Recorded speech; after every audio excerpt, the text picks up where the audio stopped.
कीड़े बस दरवाजा तोड़कर अंदर घुसने ही वाले थे। आदमी ने पूरी ताकत लगा दी, लेकिन फिर भी वह उसे बाहर नहीं खींच पाया। हास्यमुख लड़का बोला, तू बस पेट के बल लेट जा, हिलना मत। फिर न जाने कहां से एक बड़ा डंडा ले आया और वार करने की तैयारी कर ली। उसके एक जोरदार प्रहार के साथ ही कीड़ा अचानक गायब हो गया। सबने राहत की सांस ही ली थी कि देखा, कीड़ा तो उस लोहे की छड़ पर चिपका हुआ था। हास्यमुख लड़का डर के मारे मुंह खोल बैठा और कीड़े ने मौका पाते ही सीधे उसके मुंह में छलांग लगा दी। उसे तो ऐसा लगा जैसे कीड़े ने अपनी जीभ तक बाहर निकाल दी हो। तभी शरारती दाजवांग बोला, अब तू भी लेट जा, इस बार तुझे भी ग्रे लिवर का मजा चखाते हैं। हास्यमुख लड़के ने झट से मुंह से कीड़ा बाहर खींच लिया और दाजवांग को बताया कि ग्रे लिवर करने का असली तरीका यही है। फिर उसने कीड़ा दोबारा अपने मुंह में डाल लिया। यह हरकत देखकर सबके पास कहने को कुछ नहीं बचा।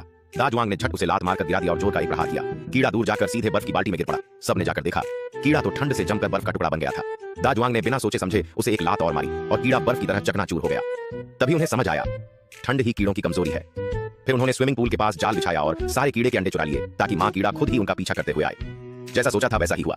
मां कीड़ा गुस्से में पागल होकर भागती हुई आ गई। छोटा शुआय दौड़कर बर्फ वाले पानी के पास पहुंचा और सारे अंडे उसमें खाली कर दिए। मां कीड़ा घबरा गई और लकड़ी के तख्ते पर चढ़ने लगी। आधे रास्ते में उसे लगा कि यह कोई जाल है, पर तब तक दाजवांग आगे बढ़कर तख्ता ऊपर उठा चुका था और उसने हास्यमुख लड़के के साथ मिलकर मां कीड़े को पानी में धक्का दे दिया। दाजवांग ने तुरंत पूल का तापमान गिरा दिया और मां कीड़ा पल भर में जमकर बर्फ बन गई। लेकिन तभी घर में अचानक आग लग गई। सब भाग दौड़ में आग बुझाने लगे और इसी अफरा तफरी में बिजली की तार टूट गई। पूल की कूलिंग बंद हो गई और मां कीड़ा धीरे धीरे फिर से जिंदा होने लगी। जैसे ही आग बुझी, मां कीड़ा फिर सबके सामने खड़ी थी।